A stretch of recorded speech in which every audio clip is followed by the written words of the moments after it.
Well, champs, in some manner of speaking, the big one, the Battle of Britain 80th anniversary, which apparently started on July 10th, 1940, according to Wikipedia. But the Royal Air Force Museum Hendon say that the first phase started around about the 26th of June. It's debatable, if we want to be really technical, when the Battle of Britain started. I say debatable, not massively so.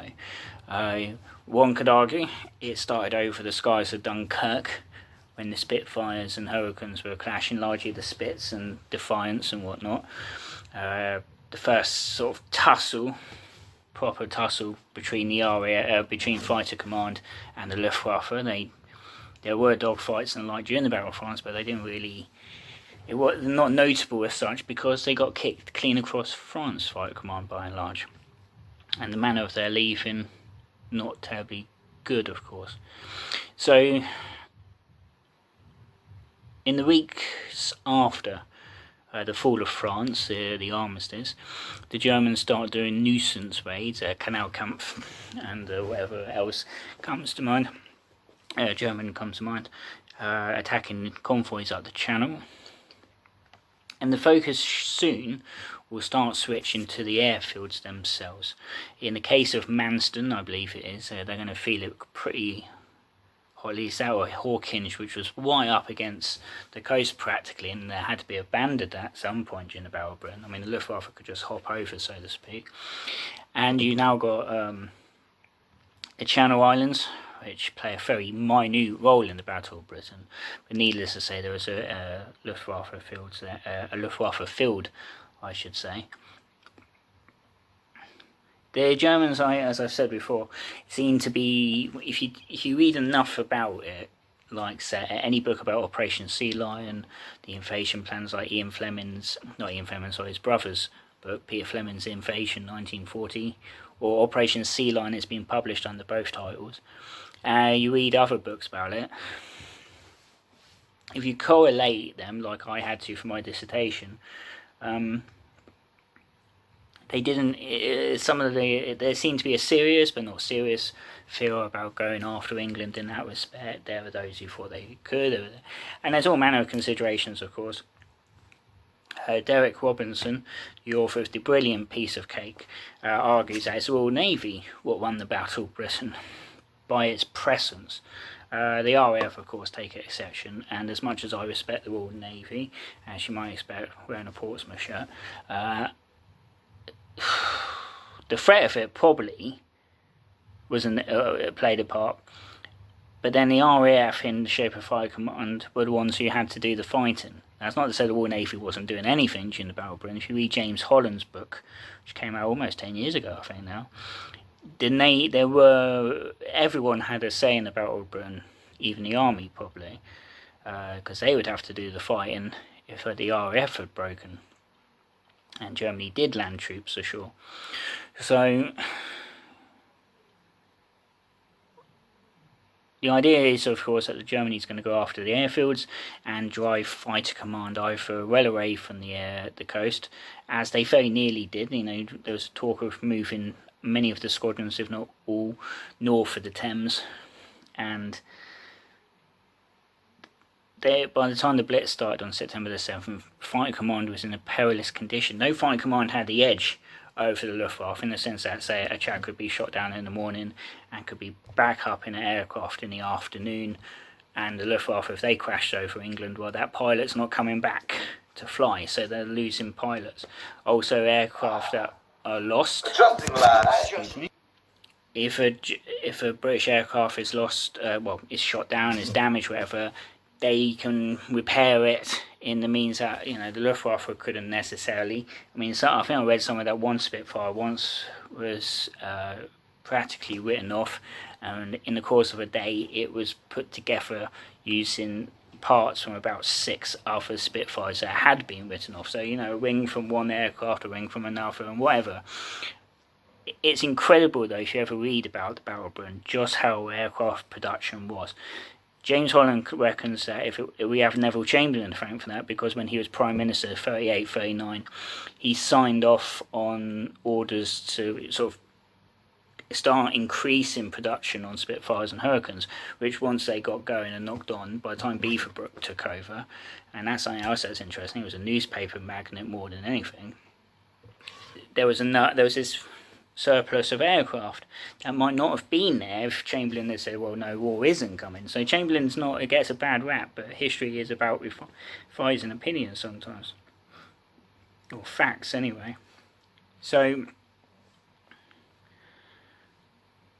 all of this is ahead. I'm getting ahead of myself anyway, but I can't. The Battle of Britain is, something I'm awfully interested in. I'm not sure. I wish there was a way of doing day-to-day videos, but these take forever. Unless I invest in a proper camera and editing software and the like, because I'm using a Windows 10. It's not going to change anytime soon, unfortunately. So as we speak, so to speak, July 10th, 1940, the Luftwaffe are mostly concentrating their activities to the Channel and maybe the odd nuisance raid on land. By now, July 7th, 1940, and I say now, if you better use your imagination, the Luftwaffe have already bombed Cardiff, Plymouth, and a couple of other places elsewhere in Britain. They've assaulted Portsmouth.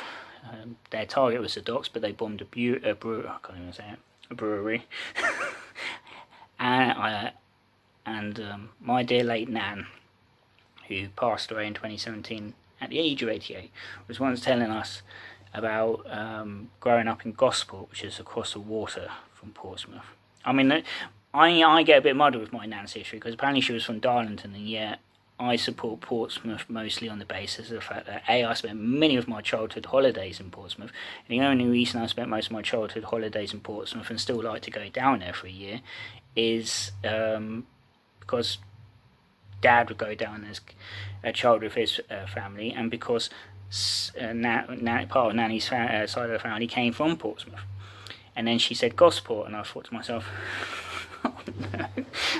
oh no, it's not, Gosport is not Portsmouth, despite the best efforts of some people lately to try and put the two together. Anyway, the point is that when the Luftwaffe attacked the area, my Nan claims that her house was the first destroyed in Gosport. I have no documentary evidence to say either way, so that's my link to the unfortunate Gosport incident. But Gosport had as much presence with the submarine base was their HMS Dolphin, which only closed around about 94, 95, I think it was. You got the submarine museum there for a start. So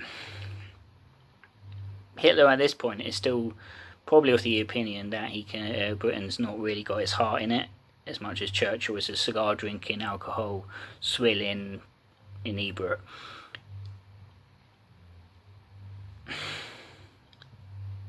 At some point during the Battle of Britain, it looks like Hitler's attitude changes.